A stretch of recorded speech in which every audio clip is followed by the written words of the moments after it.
Good morning, everybody, and welcome. My name's Sarah Lancaster. I'm the industry programmer for this year's festival. And thank you for joining us for the second last of our Focus On sessions. We have another session tomorrow morning at 10 a.m. with acclaimed director Bruce Beresford. But thank you very much for joining us today for our State of the Industry session. There's been so much talk over the week in this room about the changes in the industry, the changes with digital technology. Very much a lot of that discussion has been about production, but also about distribution and some about exhibition as well. So we're really pleased to be able to tackle that topic, I suppose, head on with this session. I will now throw to our esteemed moderator, Anne Thompson. She is an acclaimed writer and commentator on film and film business, has written for almost all the trades, the New York Post, the Washington Post as well, and is probably best known now for her IndieWire blog, Thompson on Hollywood. So, Anne, thank you very much for being here, and we'll throw to you for today's discussion. Thank you, Sarah, very much. There's a lot of anxiety out there, as well as anticipation about how industry models are changing. The old economic paradigm followed by the studios is based on a clearly defined theatrical window, which is getting shorter and shorter, followed by a series of ancillary windows of varying lengths for pay-per-view, television, VoD, and DVD. There's pressure to move toward a shortened series of windows. The indies, exemplified here by Todd Wagner of 2929 Entertainment, have moved into premium VOD, and now the studios are threatening to do so as well. And a series of studios, Warner's, Universal, Fox, and Sony, have announced an early VOD experiment with DirecTV with an only 2-month window. And I am just going to throw this right at John Fithian right now, the head of NATO. But before I do, I'll introduce the rest of the panel. We have Chris Mcgurk, who is the CEO of Cinedigm. And what's interesting about Chris is that he's been everywhere. He's worked at the studios, he's worked at the indies, he's been at Disney, he's been at Universal, he's been at MGM, and now Cinedigm. So he's in an interesting position to comment on all of this.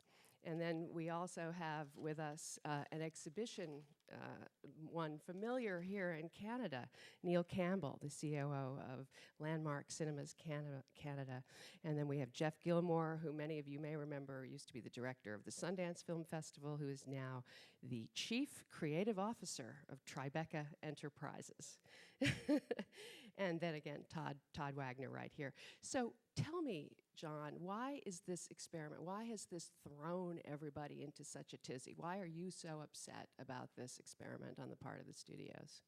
Well, my job is to represent the operators of cinemas. We have members in 50 countries around the world.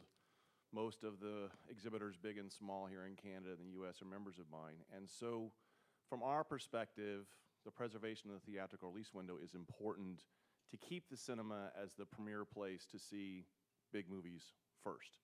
You want the collective experience. You want the coming out of the home experience. You want the word of mouth that develops from a theatrical run to drive those ancillary markets for movies of all sizes.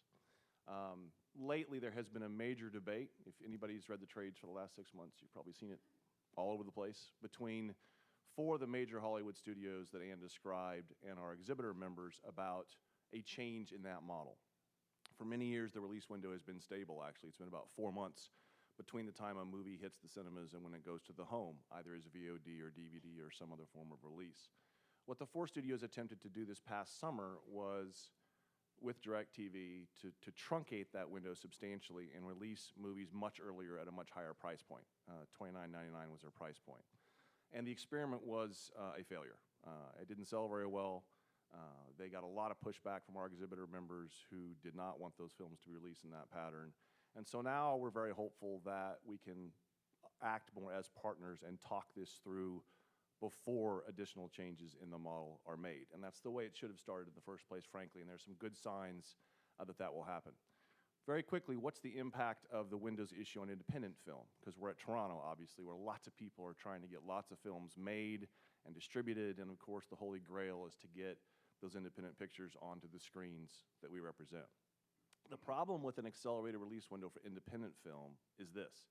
If the majors shorten their windows, okay, and say that we in the theaters have less amount of time to run their movies and make our profit, we're going to dedicate the vast majority of our screens to the big movies. Harry Potter today might play on 4 screens in a 12-plex. If you accelerate that window dramatically, we're going to put it on 6 screens or 8 and milk all we possibly can out of the biggest titles as fast as we can, which means that the screen space available for independent film will diminish. And that's unfortunate, particularly at a place like Toronto Film Festival. I think we're all interested in getting more independent films onto our cinemas. So we think an accelerated window will hurt that possibility. And then the last thing I'll say, and then turn it over to the others, is that independent film needs time to grow in the cinema to make it. If you look at so many of the pictures that were nominated for Oscars last year, they had long runs in the cinema where maybe they weren't well known when they started off, and they grew and they platformed and they became recognized, became award winners, and then turned around much later and sold a whole bunch of product in the home. That's another aspect of the growth of independent film that will be eliminated by accelerated release windows. So we just think it's a really dangerous proposition. We want the studios and independent distributors to make money in the home. We're all supportive of video on demand. It's just when the movie comes to the cinema that really drives the model, in our opinion. Chris, do you want to argue with him on this? Do you think I'm argumentative? I don't want to argue. I agree with a lot of what John said. I think that premium VOD, by and large, and having come from the studio side, was really kind of a desperate move by 4 of the studios to try to focus on the revenue side and come up with a model that would help replace the decline in the DVD business. And I think it was done with good intentions, okay, but it was done completely not in partnership or in consultation with exhibition, and that was a big mistake. Because fundamentally, if we're going to fix the problems in this business, it should be done through partnership between exhibition and the studios. And doing it unilaterally that way was a big, big mistake. But I completely agree with John that you've got to preserve that release window for what you said, these big event films in theater. It's absolutely necessary. If you don't do that, you're going to begin to undercut consumer behavior, and you risk toppling the whole economic model. And I think if the studios spent half the time that they spent focused on the revenue side of the equation, on the cost side of the equation, where still they've got these bloated overheads and bloated development budgets, and the marketing spends, which average over $50 million per picture, are just ridiculous right now, especially the TV media buys. If they reduce their TV media buys by 20% as a collective group, and they could because there's so much waste and inefficiency in those buys, they would fix the problems in the economic model for wide release films immediately, and they wouldn't have to tinker with the revenue side of the equation. But where I disagree with John is on the independent film side and alternative content side of the model. I think, for instance, what Magnolia has been doing, what my colleague Todd down at the end of the line has been great for independent film. They're ramping up their volume of releases very, very significantly because they've hit on this great model that includes an ultra VOD release, and the majority of the films that they're releasing are films that would not see the light of day in theater. If they weren't following this new model, these movies would go direct to VOD or direct to DVD, and exhibition would lose out entirely on this stream of movies, which only can help increase their financial health and reduce their dependence on the major studios. So I agree with John to a point on wide release films, but for indie film and for alternative content, which we're doing at Cinedigm, I think a new model of release that might include compressed windows or an ultra VOD model is healthy for all the constituents involved and healthy for exhibition. Well, VOD is clearly going forward, and even Harvey Weinstein is getting into the VOD business. Todd, is this the future, that you're going to be getting more and more imitators jumping into your territory? You've been doing this for quite a few years now. Well, 2 comments, if I may. One is, if imitation is the sincerest form of flattery, I'm feeling pretty flattered right now. There's a lot of folks that are looking at this, but I want to take a step back before we get to ultra VOD and make all those arguments. And I think it's important to understand the perspective that we come from, that Mark and I have come from. We made our money in technology, and we started a company 15 years ago that was the first company in the world to stream audio and video over the internet. Now here we are 15 years later, and we're talking about all these different models that have basically arose out of what happens with technology. So I think it's important to first start at a macro level with technology. I always like to think of technology as like a big gust of wind, and it's going to come and it's going to knock you around. And you can either stand there and say, status quo, I'm going to hang on, I'm going to hold on to the rail, or you can sit there and let it take you somewhere. And that, to me, is the lessons of technology. I got a bunch of these. Freight train rolling down a mountain. You cannot stop technology. It comes. Technology never goes as far in 2 years as you think it will, but always further in 10. And the point of that is technology tends to disrupt industries. Technology tends to do funny things. I'm going to go off topic for 1 second and then come back because I know that the rest of the time. We got plenty of time. Go for it. Because I know the rest of the time will be on Ultra VOD and I'll make all those arguments. But let me give you an example in another something that's very fond in my heart, which is golf. Golf, you'd think, well, what does that have to do with this? Nothing except technology disrupts that industry as well. I had the very fortunate chance to play golf with Jack Nicklaus 3 years ago. Everybody knows who Jack Nicklaus is. He, by the way, shot his age that day. He told me a very interesting thing. He hits his driver as far at 68 years old, which is what he was then, as he did when he was 20. That's technology. Now, we cannot like that, and we cannot like the fact that it's made obsolete hundreds and hundreds of golf courses around the world. They can't even play on them anymore, or they have to move the tee boxes back 500 or 1,000 yards. But the reality is, that's what technology does. So now, let's fast forward into why you're here today. Ultra VOD to me is where we are today. It's where the industry has moved. It's where we feel the sweet spot is for the moment. But remember, this is all transitional. We will be having a very different conversation a few years from now. This is not an end game. This is not a stopping point. This is where we are today.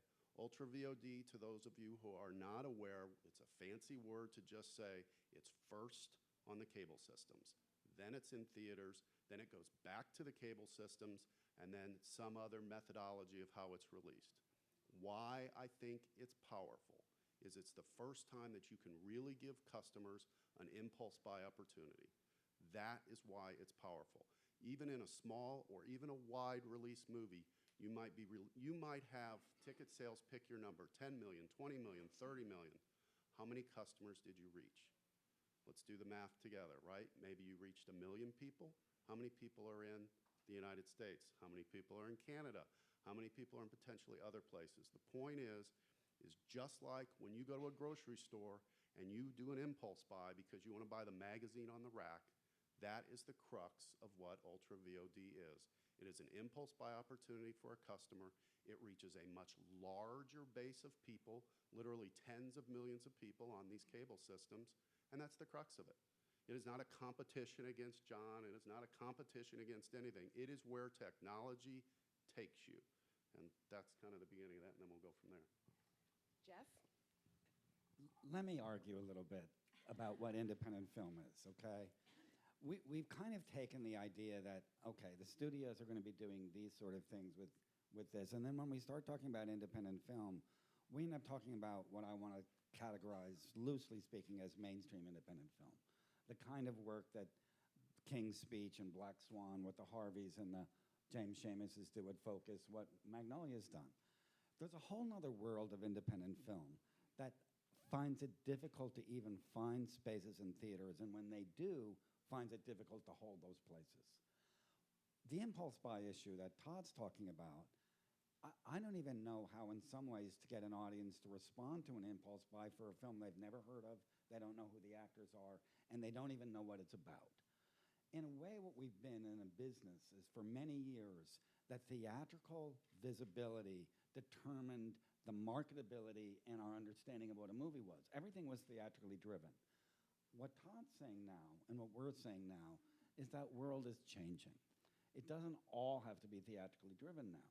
It can be driven now through VOD and a cross-platform marketing visibility for films to become visible, for films to become what an audience, when they go to a VOD choice and see this 1,000 scroll down choices that they can have to make, how do they even decide what it is that they want to see? The most important thing that we're now involving ourselves with in this marketplace isn't simply the question of how a film gets to you, but how do we make that film visible? How do we make people understand what the choices really are for films that they've never heard of? And it's that cross-platform visibility, it's that marketability, it's actually trying to communicate to audiences what these films are, that the task of independent film really is to face. Independent films are failing in theatrical box office all over America right now. 80% of them don't make $100,000. And the few that do are managing to stay in theaters in a different way. What we're suggesting is that choices have to be made for audiences, and we have to find new ways of marketing this work that involves a range of different things. That's not just the traditional theatrical system. I don't think, I mean, one exhibitor once said to me that nothing replaces 5 weeks in a movie theater, word of mouth, nothing replaces that. How do you replace that now without theatrical? How do you make a brand out of a movie? I mean, I think one of the things we're going to experience, and I leave it to my colleagues to talk about this, is when we're taking out a film, Tribeca Film is going to be taking out 24 films this year over a period of a year, 4 and every 2 months, or 6 to 4 every couple of months. We're spending an enormous amount of money marketing that platform, with the idea being that we can cross-platform it with our theatrical release day and date. That helps find visibility for this work. What's the biggest problem with independent film that my colleagues have talked about? Bingham Ray, who's one of my favorite people in the world, as Chris Mcgurk, will say the fact that word of mouth no longer has time to exist. That we can't find ways in which small independent films can be discovered in theaters anymore. So we've got to find new ways in which we market this work, and we've got to find cross-platform ways to make it visible.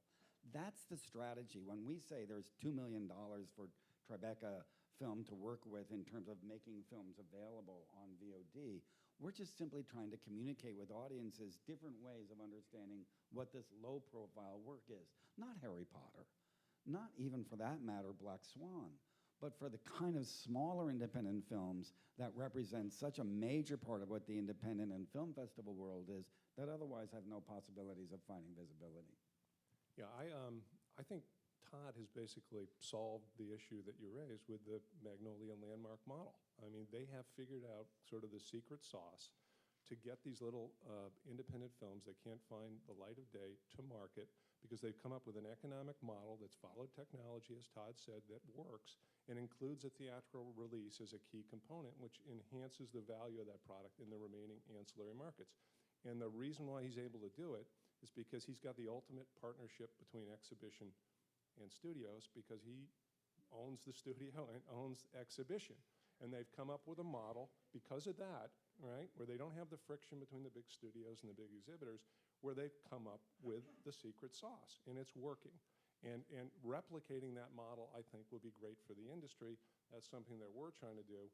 With our alternative content and our indie film plans, we're going to cut exhibitors in on the back end, on the VOD, on the DVD, on the TV sales. We think that's the absolute right thing to do, to align incentives and get exhibition to do the right thing, both in theater and then in terms of windowing for these smaller films that wouldn't see the light of day otherwise. So I think Todd's figured it out, and I think it's incumbent upon all of us to try to replicate that model in some manner, way, shape, or form. Well, Neil, talk a little bit about Landmark. I mean, Landmark is really it's not the same. It's a very individual, indie-oriented exhibition chain. It's not like the other chains. No, I am Landmark Cinemas. You're talking about Landmark Theaters in the States. We are a mainstream theater organization with 110 screens in Western Canada. The confusion happens all the time. I love getting invited to the parties that they get to go to. But I would like to correct a few things. Number one, the word of mouth. All you have to do is look at what happened to Hangover. Friday night's gross was good, Saturday night's gross was better, and Sunday's was the best of all. And that was driven by word of mouth. And you'll see on every screen, please put your cell phones away. You know what? They had to wait till the movie was over to text, but they texted. They texted, they Facebooked, they did everything. Word of mouth in our business, way back when, you could get through an opening weekend and then you could buy a second weekend because word of mouth wouldn't travel that fast. Well, word of mouth travels so fast now, there is no second weekend. If the movie hasn't got that wave moving, it's never going to get it moving. Now, I mean, I'm going to agree with everything John says, because that's exactly where my mindset is, because we have to make sure that that window stays there, because we have to be the premier place to see a movie. Not on TV, not at home. You have to be wanting to go to a theater. I mean, we spend tens of millions of dollars to build those complexes, and we're putting in the state-of-the-art technology right now, as our whole industry is completely changing, going to digital. But I want to go back to a question. In this world that you guys are talking about, what would happen to My Big Fat Greek Wedding? Because it was word of mouth, it was slow, it was an independent, and if it hadn't had the ability to sit there and grow in the theaters and the word of mouth to get out there, it had gone to VOD and it had been dead and it never would have been a $300 million picture. That's what I'm afraid of, because that one picture made that whole year. Love to have gotten a piece of the back end on that movie. Oh, That's my point. So I'll take a piece of any end of a movie. Get Yes. that movie to see the light of day, you had to follow a non-traditional model, but you were being cut in on the downstreams on it, on a movie that probably worldwide made $500 million in profit. I think that would be something you would at least consider for, if it started with a small platform release and it wasn't a studio level release, which it wasn't. But my fear That is... barely found its way into theaters in the first place, as you remember. Oh, I know, and I'm sitting there, and luckily I spotted the numbers, and I just kept following it week after week, and we were doing everything we could to snap it up in Canada. But I'm afraid now that picture would have ended up being a But VOD. in this day and age, given the health of the business and what's happened to the DVD markets and the decline in the number of indie distributors, that's a movie that, like Jeff was talking about, that probably today wouldn't even get released. And then the industry would lose out on the economics from a successful little sleeper like that. And what I'm saying is, why don't we figure out a new model that benefits exhibition as much as the studio, distributor, and the content provider on the downside? But you're guaranteeing that movie doesn't get released today by truncating the windows, and here's why. I mean, I think that Chris and Jeff, and even to a degree Todd, seem to agree that there are two different models going on here. There's a big movie model, and there's a small movie model. And maybe Todd disagrees with this, but I don't hear anybody else disagreeing with it. On the big movies, the window is important to establish the movie and get what you can from the theatrical run before you go to the home. But the problem with creating two different categories is that you're self-limiting the potential of the independent film. You're saying at the very beginning, I don't have a big movie. I'm releasing it on VOD because I don't have confidence in this movie. I know it can't be big. So I'm going to put it in this lesser category that says the theatrical run really isn't that important. I'm either going to do it after the VOD release, as Todd would do with Super VOD, or I'm going to do it slightly before. But regardless, I'm not really counting on the theatrical run. When you say that to the consumer, you're saying, this is a really small micro picture. It's not going to have a big theatrical run. So you've essentially boxed into one category where it can never grow. And for people who represent cinemas, we love independent films that grow. We love them for lots of reasons, because we make more money off them, because we can negotiate better splits, because the distributors don't have a big picture like they do for Harry Potter. They give us diversity of content. They give us, more things to offer our consumers when they come to the multiplex and look up and see an array of movies. Independent film is really important to us. It's so important to us, in fact, that because the majors aren't doing enough independent film anymore, we're getting into the business ourselves. Regal and AMC formed Open Roads to acquire smaller titles and release them in our cinemas because we don't have enough independent film. Neil referenced the transition to digital cinema. We're over halfway through a massively expensive transition where we're doubling the cost of our infrastructure to put in high-end digital equipment all across the US and Canada, around the world. And what does that do? It gives independent film a better shot. There are two big barriers to entry for independent film: distribution costs and marketing costs. In the end, digital cinema will virtually eliminate the distribution costs, okay? So now it's down to marketing and word of mouth.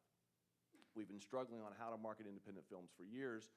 I don't think it's quite as dire as some of my colleagues on the panel suggest. I think that with our new digital technologies, with the ability to get the word of mouth out with cinema, you shouldn't give up on independent film by putting it into a lesser category and saying, this is not a theatrical movie.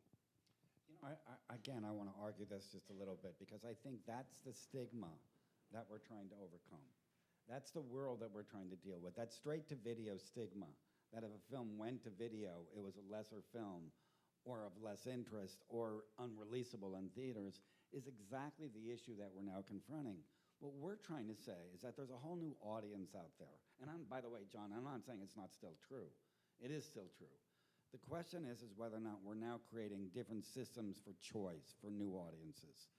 I took my son to a theater in New York, Lincoln Square, in which we watched a film in which he was the only person in the theater under the age of 40. Think of that. He was the only person in the theater under the age of 40. Now, this was a theater that 20 years ago, everyone would have been under the age of 40, and they're still going to the same theater, and now they're all over the age of 40. I'm trying to figure out how to get my son and his generation to look at a whole new way of accessing films, which is what technology is about, because that's what they want. We want to talk about choice. We want to talk about ways of making film visible, and we want to generate revenues for film that eliminates that stigma, that actually opens up the possibility of saying, you know what, we can do better with a VOD cross-platform release in terms of revenue than we can with a loss leader of tucking it into a small theater, spending a fortune to release the film in New York, and losing our shirt.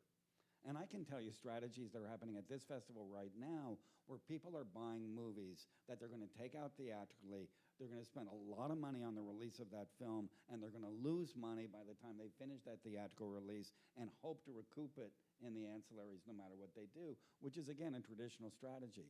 The question is whether or not we can start to think about changing that strategy. I mean, look, ultimately, at the end of the day, and I mean no disrespect to John or anyone else in the panel, I mean, I write the check myself. So we are in the business of trying to make money when movies are released. And so we can talk a lot about how they should be and how nice it used to be and all of those kinds of things and kind of wax nostalgic about it. But the reality is that it is continuing to change. Now, let me be clear, though, I'm very bullish on exhibition. We own a theater chain. I believe in the power of exhibition. I believe in the power of its ability to open a movie and to take it from there. And for that, John and I are in pretty violent agreement. But where at the end of the day I probably disagree is the fact that I believe the change is continuing. It was a little bit of a murmur 5 years ago. It's kind of a rumble now. And it's going to continue to move. And if anybody thinks that 4-month windows is where we're going to be in 10 years, I will take that bet. And so the point is not where it lands, but how it lands. And I prefer to think of it as exhibition is an unbelievably important part of this puzzle. So we should figure out a way to make everybody whole. And if, in theory, this is my theory, John may not agree with it, if we can make all the boats rise and then make sure that exhibition isn't hurt when that happens, in other words, if we can reach more people and sell more goodies along the way, then let's make sure they're not hurt. By that I mean adjusting film rentals depending on when a movie's going to enter the other markets, or a piece of ancillaries, a piece of downstream revenues. I have no issue with either of those things. And in fact, I think it would greatly help to put everybody on the same team. I'm not going to hold my breath, but the point is that there are ways to potentially look at this that don't have to be us versus them, because we are in all the pieces of this business, in exhibition, production, and distribution. And I've spent a decade looking at these models. And the reality is they're going to continue to adjust. And behind closed doors, trust me, the studio executives are saying the same things. It's just they can't say it out here. Is there any evidence of that, though? I mean, do we know that those talks are occurring, that that kind of conversation is actually happening, John? Well, when 4 major studios announce a radical new release pattern without having any discussions with exhibition, the answer was no. No talks were occurring. What about the other studios that so didn't join So the that? reaction was violent, and exhibitors wouldn't play the pictures, pull down the trailers, pull down the one sheets, and said, you must talk to us about it. Now, fortunately, we think they're starting to talk. But I really want to go back to independent film for a minute, because I do strongly disagree with Todd on this point. In a collapsed Windows milieu, you will have fewer cinemas to show independent films. And Jeff's comment about the young child going to the cinema, they won't go to cinemas at all because they'll watch their movies at home. Our business is really marginal. Neil, is struggling with a business where the percentage of return on what he has to invest is very, very small. So if you collapse the windows, what you do is damage that model, okay? Most of our patrons want to go to the cinema because of the experience. It's out of the home, it's social, it's a date night, it's away from the kids, it's away from the parents, whatever. It's a cool thing to do. There is a percentage of our patrons, however, that just want to see the movie whenever and wherever they can. It's a minority of our patrons, but it's enough to bankrupt us. If that percentage, whatever it is, 15, 20%, don't come to the cinema because the movie's available at home, there won't be a cinema. There'll be cinemas in Toronto and New York and LA, but there won't be cinemas in small town Canada or small town America anymore, because that percentage difference is how our members profit. So we collapse the windows, we reduce the theatrical footprint just for those people in the big cities with the big money to go, and the small town young person doesn't grow up in a culture of experiencing cinema. Look around at how everything's labeled here at Toronto. It's all labeled cinema, okay? A VOD straight to the home world is not a cinematic world. It's a world that could kill the cinema business. Now, I'm biased, obviously. I represent the cinema industry, so don't listen to me. Listen to producers and directors in Hollywood who stood up this summer and said, collapsed windows are a disaster for my art form. Big-time people like Jim Cameron made the 2 biggest movies in the history of the world. Really small directors like Karyn Kusama, whose biggest picture has been Girl Fight, came to us and said, this idea of collapsed windows is horrible for the art form of movies. We make our movies for the palette of the big screen. We design the elements of our movies so they can be experienced by people in your cinemas. If they collapse the windows, we don't get that shot anymore. And Karyn said, my independent films won't make it into cinemas. They'll just go straight to VOD. So what did they do? 35 or 40 of these leading directors and producers stood up, signed a letter, said this is a really dangerous concept. Please slow down, studios. Talk to your artistic partners, talk to your cinema owners, figure out a model that can work going forward, because this one is going to destroy the cinema. And unfortunately, that's what's at stake. Chris? Yeah, I mean, I agree with you again totally in terms of wide release films, but I violently disagree with you on indie film. I mean, I'm a huge believer in digital cinema. Obviously, I run a digital cinema company, but that's not the answer alone for independent film distribution. It's going to dramatically lower the cost of getting those indie films to movies. But then following a traditional indie release pattern now, given the decline in the ancillary markets, which hit the indie film business particularly hard, and the increased escalation in marketing costs, that model just is not going to work. And trust me, I've been there, done that. You know, release movies like The Visitor that took $5 or $6 million in marketing spend to get it to $9 million at the box office. And we only bought the movie for $1 million, but we broke even. And that's the reason why there are 70 or 80 fewer independent film being released every year now, and why all the majors are getting out of that business and the indie distributors are getting out of business. The economic model doesn't work.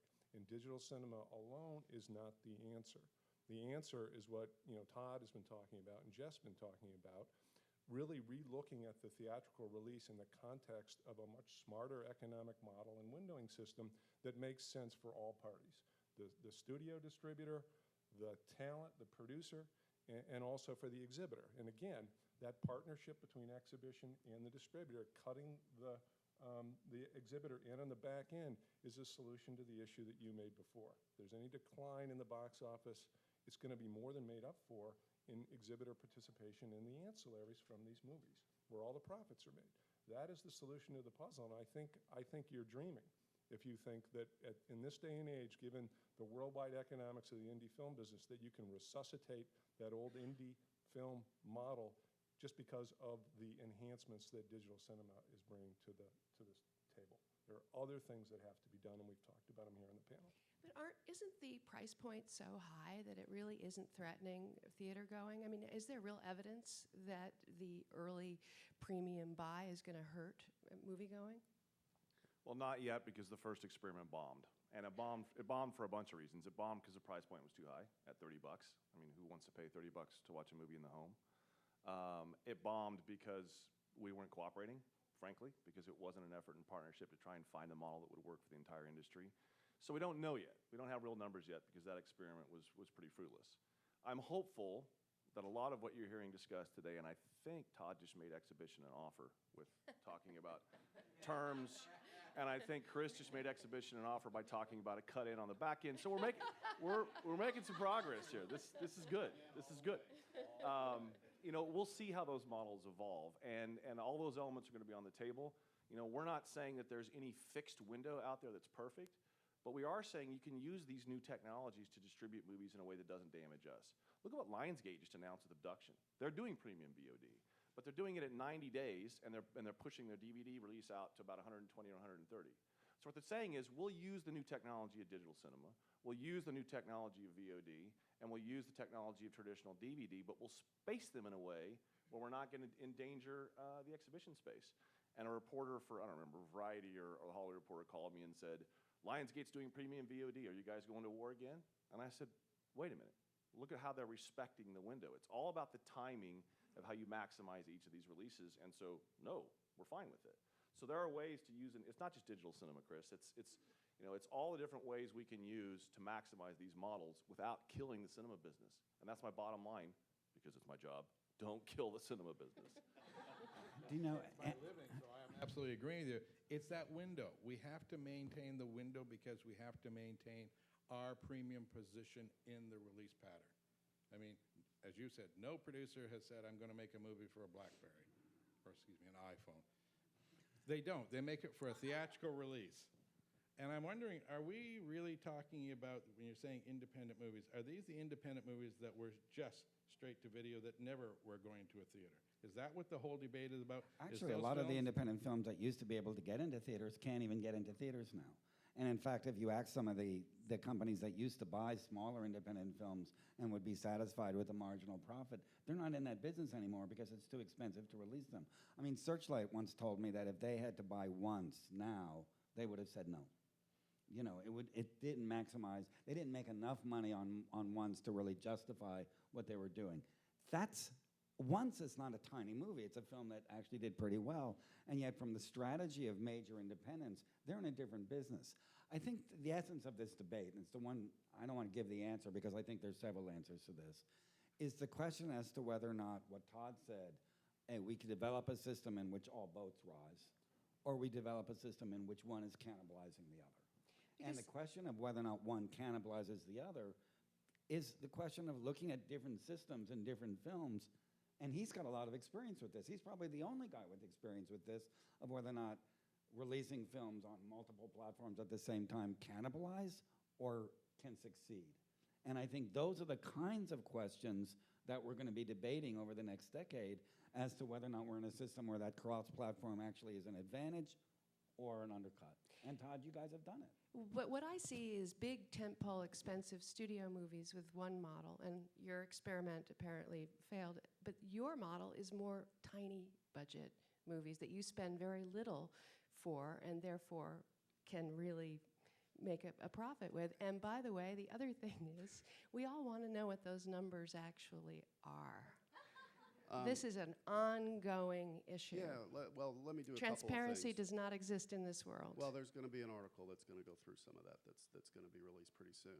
But let me do a couple of things. The reality is everybody's right in the sense of, and wrong at the same time. And what I'm getting at is that all movies deserve to be released in the way that makes sense for them. That's all at the crux at the end of the day we are saying. What I'm saying is you cannot dictate to me and should not dictate that it has to be a sequential analog window. I believe movies deserve however they need to be released. That is the flexibility that ultimately we are after.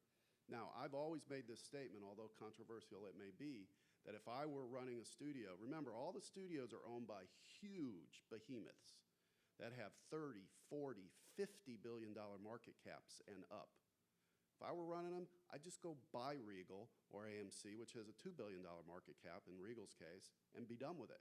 And then I would have the ability to release movies the way each movie deserves to be released. I am not saying collapsing windows. I'm saying be smart about how you release the movie. I'm saying if you've spent $50 million on P&A, you might want to ride some of that advertising into some of the ancillary markets in a way that's efficient as opposed to having to re-advertise again in 4 months.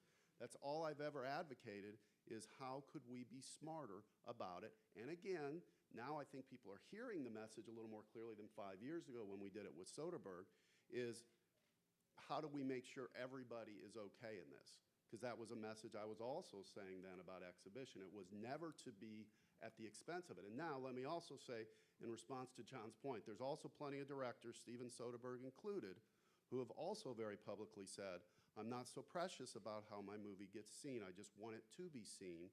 And he's also realistic about the fact that it's maybe 0.5% of the people who are ever going to see your movie on the big screen. I want it to be seen on the big screen too. But I'm also realistic about how most people view movies, including screeners, including everything else that's sent around. And it's not on a big screen. So I'm trying to listen to what the consumer says as opposed to having it dictated. So that's the crux of my argument. What is the Netflix and Epics of it all? How is that changing the way that all of this is going down? Todd? Netflix, Epics. I've heard of them. Look, again, the reality is, I think, I look at even in our home entertainment unit, right? there was most all the revenues that was derived from it came from the Blockbusters and the Walmarts and the Targets a few years ago. Now folks like Amazon and Netflix and others are a bigger percentage of that. Again, it's new models of how to get content in people's hands. It's back to the basic premise of the customer being more in charge, you deciding what you want to watch and when you want to watch it.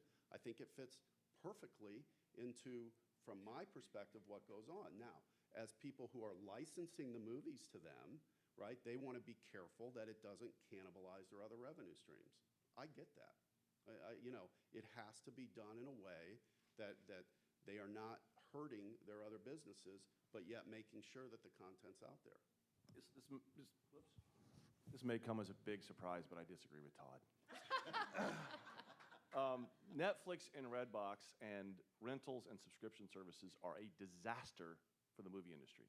And the greedy Hollywood studio bosses shot themselves in the foot by going down this path. They basically said to our consumers, our film lovers, our patrons, our movie is worth $1. Or worse than that, my movie is worth all you can eat. $12 a month and you can buy as many movies as you want. Idiocy. Short-term gain to ruin the long-term business. That, in turn, put pressure on the windows. Because now, if at 3 months or 4 months, you can rent the movie for $1, or worse yet, subscription service, that means you got to really accelerate the higher priced offering, even more so than they've done, in order to compete with that devalued dollar offering in the home. Absolute positive disaster. Part of the reason why the theatrical business has grown 30% globally in the last 5 years, and DVDs and home sales have tanked, because the studios offered it to them for virtually nothing. There are more people watching movies in the home today than there were 5 years ago. They're just paying a lot less for it. So as an economic model, this was a complete disaster. Now, what do we do by truncating the windows? What does it do to all this? It makes it much, much worse. And again, don't listen to me. I know that Todd's referenced Steven Soderbergh. He's got one. I know Steven well. I've debated this with him for years. He's got one leading Academy Award-winning director who has publicly said, let's crunch the windows and release everything at the same time, versus virtually everyone else. Go look at the list on our website of the directors and the producers, big and small, artistic and mainstream commercial, who have stood up and said, this idea of putting movies in the home the same time it's in the cinemas is a disaster for our art form. I spent the last 5 months doing almost nothing but meeting with directors and producers, because they were coming to us saying, stop this tide, it's going to destroy our business. Chris. Boy, I disagree with you, John. I don't think you get the gravity of the situation in the indie film business right now. I mean, again, as I said, there is a reason why 75 less indie films are being released this year than 3 years ago. The economics are completely in the toilet, and unless you look at the kind of solutions that we're talking about down here, you're going to put your constituency in a horrible position where the indie business is going to become further marginalized, there are going to be fewer releases, and you're going to be more dependent on the 4 or 5 studios for product that have basically given you the finger with premium VOD right now.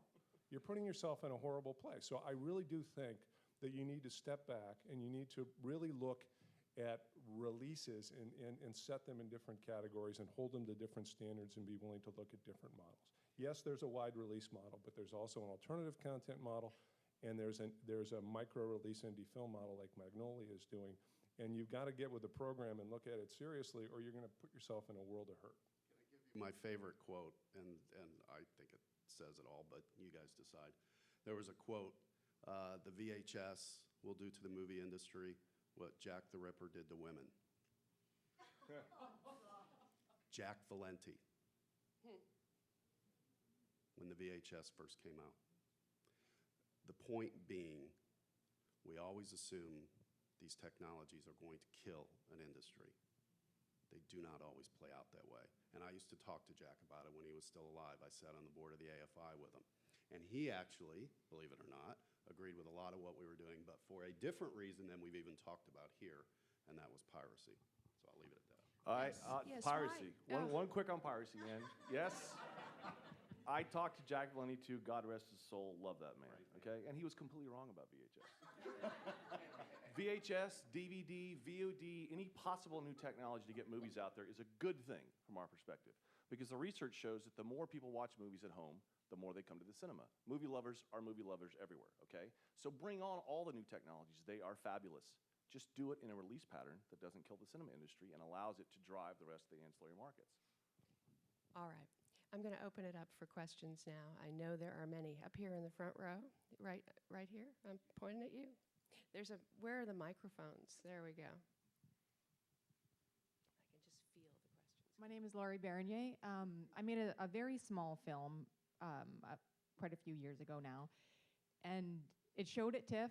I actually was fortunate to sell distribution, and then it sat there, and it showed on TV for a small window, and it's never been seen again. And this is, I mean, I'm sitting here and I'm literally white knuckling because what I wanted more than anything, I made the film. I mean, of course you want to see it on the big screen. That's a given. But the reality is, I had it in the can for $11,000. You know, the chances of it going in a theater were less than none. I realized this. And if I would have had that opportunity, this was many years ago, I would have jumped on it. Absolutely, because when I made the film, I did not make the film to be a filmmaker. I made the film to show the film. You know, I made the film so people would watch it and maybe gain something from it or whatever, you know. We all make them for different reasons. But my question is, I'm not really familiar with what you're doing, but if we could use technology and maybe the run that it was playing on, if the filmmaker was aware of it, they could do their promotion like it was in a theater, and Twitter and really use the technology. Is that a consideration? This of Todd? Yeah. I always tell people that if they can, I know it's a big ask sometimes, but almost, you know, try to set aside part of a budget to think about those kinds of things, so that what happens so many times with filmmakers is, I'm well aware, it's like, you know, it's done on a shoestring and then all of a sudden there's no more monies. But if you could think instead of using 80% of it for the movie and 20% to kind of left behind to try to do some of the things you've described, I think it would really help those movies to get some things out there, because nobody knows your movie better than you do, and nobody knows how to reach your audience better than you do. And I think, you know, that's one way I always try to encourage people to think about it. If I could just answer on that question. Young film producer out in Alberta, and you know how laid-back film producers are. They're not in your face, pounding on your door, phoning you at home at 10 o'clock at night, night after night. Finally, he got a meeting. I like the guy. My quick question was, he couldn't get a distributor. I'd set up umpteen meetings for him to pass them on to other people. He couldn't land a deal. I finally said, give me the movie. I want to see the movie. I sat on my couch, and usually I strap my kids in because this is how we pick movies. And we all watched it, and it was from 11 till 1 in the morning. We liked the movie. So I said, I'll tell you what. I'll distribute your movie through our theaters and through our booking accounts, but you have to get in your car, and you have to drive to every one of these towns. You have to be on every radio station, every newspaper, everything. And a very limited release, in about 4 weeks, we grossed $100,000 with this movie just in Alberta. But he didn't sit and wait. He found me and called me weak or whatever you want to call me, but he got to me. I liked the picture, and I said, if you will do the work, we will do this together, and we did. Neil's phone number is... No. Let me add one other thing, too. I know there's some filmmakers out there. We have a program at Landmark that we call Truly Indie. And the genesis of that was a lot of what you've spoken about. People would come and be like, you guys don't get it. Your film buyers don't get it. We have this great movie. It should be playing. Ted's got it wrong, and we need to have it out there. And we put together a program a few years ago now where somebody can basically... His number you need. That's the number you want. His last name is Mundorf. I can give you a cell if you want it. And the idea was a lot of folks, you know, people who financed the movie, all sorts of folks would come up and say, you just don't get it. This is a great movie. You're missing it. And so this whole program is basically the idea that you can, you know, basically for a price, get that movie in a certain number of markets, and you keep the box office. so that if, the EPs and the financiers are so sold on it, they can put their money where their mouth is, and they don't give up any rights, right? They get a theatrical release, but again, that goes back to having some money set aside to potentially think about those kinds of things in advance.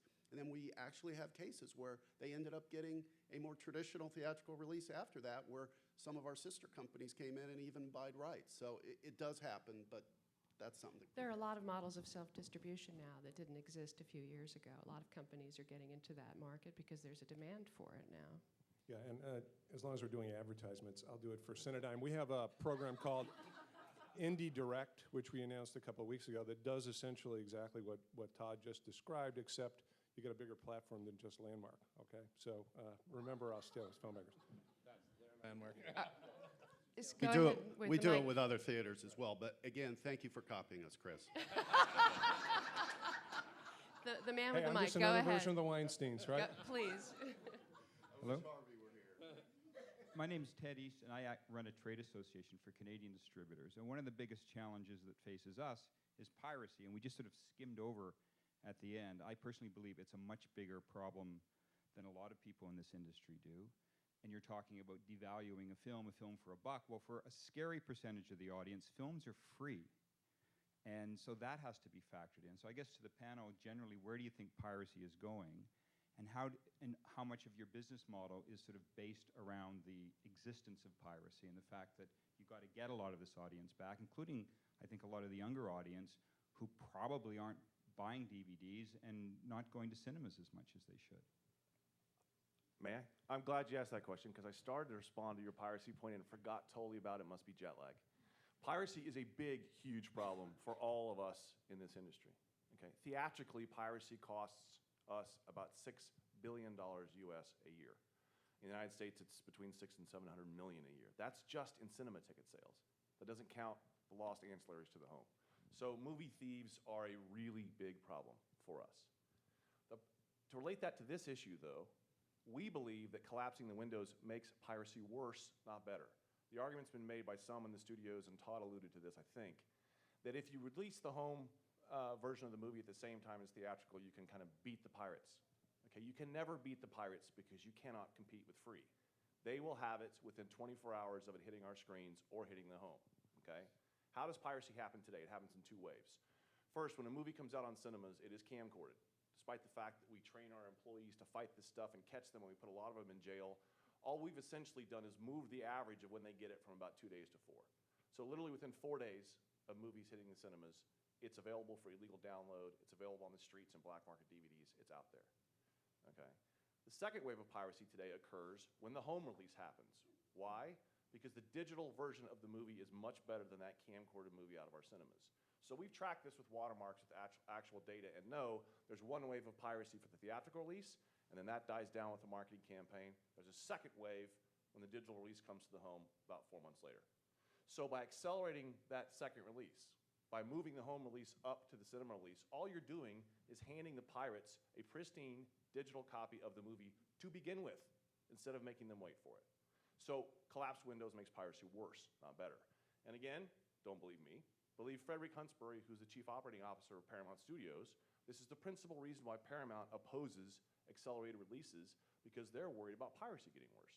We have to fight piracy. Education, legislation, training our employees on camcorders, finding the digital ways to block illegal downloads, and we're working on all those things collectively as an industry, but you just make it worse by accelerating the release patterns to the home. Todd? John, I was hoping we were going to agree on something.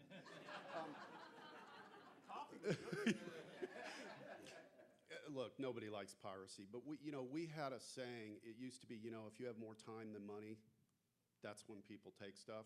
Right, college students, et cetera. It's a fact of life that people will figure out a way to get around the system. And if Napster proved nothing, it's that people want the ability to select what they want. And if you look back in the history of the music industry and what really triggered a lot of Napster, it wasn't that it was free; it was that people had choice. So I think there's two things.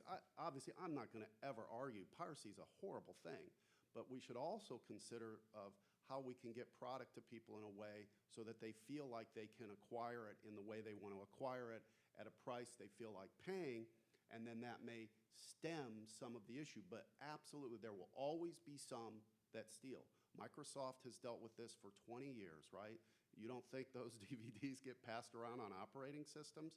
And they've tried over the years to get more stringent and find more restrictions. And so we agree on a lot of it. You know, I would just say that there might also be the perspective of trying to figure out a way to get the stuff to people in a way that they want it. Sir, here in the pink shirt on the aisle, thank you. Hi, my name is Hesam Qorbanian. I'm a distributor. I just want to give you a quick context, and then I ask the question. I basically see that it's like movies that you see these characters, romantic movies. They are so different, VoD and theatrical, but at the same time, the way I see it, that's basically meant for each other, believe it or not. My question is, how do you see branding of the distributor, specifically VoD? And also being audience-centric rather than corporate-centric would help eventually the audience and the VoD and the theatrical to basically make a good marriage altogether in such a way that I'm on the audience, I would like to see sci-fi movies. So I go to a certain website because I can get the best independent sci-fi movies off that website and nowhere else. Or that website has a lot of other extra content attached to this field that, yes, I would love to go to this website. And while I'm there, the next movie coming from the same director, gonna go to the theater, it can be all broadcasted on that website that, you know what, this is coming to the theater, blah, blah, blah. So the word of mouth is electronic. It can be passed around through that website or many other websites to go there, to go to the theater for the next movie coming up. At the same time, I'm a loyal customer of this website that I go there and see the films in a VOD form. And I think it's just a very basic or traditional way of watching. What's your question? My question is how much branding and being audience-centric would help to achieve the, yeah. You know, I'll say a couple things about branding. I mean, when we release film on VOD, and these guys have similar experience, we get a folder at Comcast. That's when you press a button for it says independent and international film, it'll say Sundance, it'll say IFC, it'll say Tribeca. And when you press the Tribeca button, our titles show up. What's the advantage to that? The advantage to that is what I was saying before. When you try to scroll down that list of 1,000+ films that are sitting there, how do you find out what they're about? So branding has something to do with curatorship and has something to do with pointing and highlighting what work is. But there's a downside to branding, which is what I wanted to talk about a little bit before, which is that ultimately you get to the position where there's very few brands in the film industry. Give me a brand for the public. Disney, maybe MGM in the old days. Weinstein is a brand? I don't know. Maybe there's Harvey, such an iconic figure that there's a degree to which that occurs. It's interesting that Focus is creating a brand now. I mean, but yeah. people are trying to create online. brands. People are trying to create brands as platforms. Right now, the reason why Netflix became a destination for people to find movies was because the presumption was you could find almost anything you wanted to do to go there. Because why? Because they didn't have to buy rights. They were doing a sub-distribution deal where they were buying films and sub-distributing the work. Now that they're streaming it, it's going to change the nature of what their business is because they have to go out and buy rights and they're in a different business. We're in a business, all of us, where we're trying to create visibility for this work. And when I go back to trying to talk about how I can help filmmakers or how we can work with filmmakers, I'm really trying to figure out the range of strategies that we have to create that. And one of those places is for destination sites, and one of those places for digital platforms. But I can tell you, I've sat down with guys from iTunes, and they sit there and say to us, just like all these guys do, and they say, how do we make our films more visible? How do we come to iTunes and find out what choices you can make? Because there's so many choices there, and they're not clear on what to do with. So this whole question of, so to speak, guides, what we call maps, the idea what bookstores do to create visibility for something, all that has to do with branding and platforms, and we'll find out how, again, that's going to evolve. We hope that what we're doing at Tribeca in the same way that Sundance and Magnolia and other companies are, to create a visibility for something that says, you know what, come to us because we have a quality that we believe for independent film is really essential. Chris? Yeah, I just think that to your point on branding, one of the interesting things to our earlier discussion is that Todd and Ted Mundorf at Landmark have created this brand that's completely symbiotic and complementary to Magnolia and the indie film business. And they're really the only chain, at least in the U.S., you've got a different product, that has a national footprint. And when you go to those theaters, coast to coast, you know exactly what you're going to get, and you know who else is going to be there. It's a very, very targeted demographic. And I think that branding, theatrically in concert with their indie film business, really supports and buttresses their model, and that's why they're so successful. Ada Vaughn from Sable Films. As a filmmaker and an audience, I don't see theatrical release as an us versus them with the VODs. I think they complement one another because they are different audience, actually. When I plan for a project, I make sure they go through theatrical first.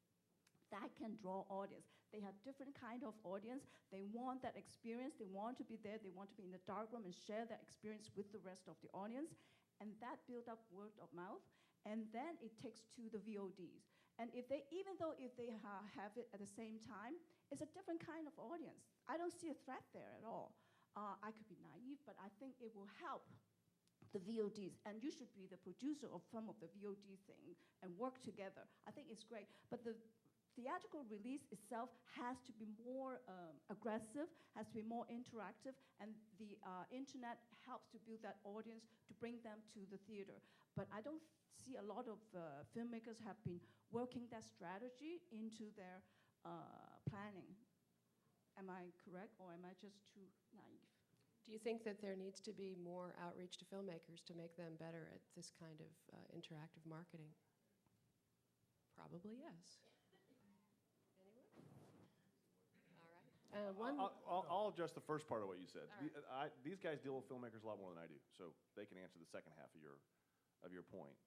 But on the first half, they are separate audiences to a degree, but there is a percentage of overlap. Like I said earlier, a majority of people that come to the cinema want to come to the cinema. A majority of people that stay home want to stay home. But there's enough of an overlap that if you merge them, it really hurts our business, okay? And I've met with the vast majority of cinema owners in the world, literally, okay?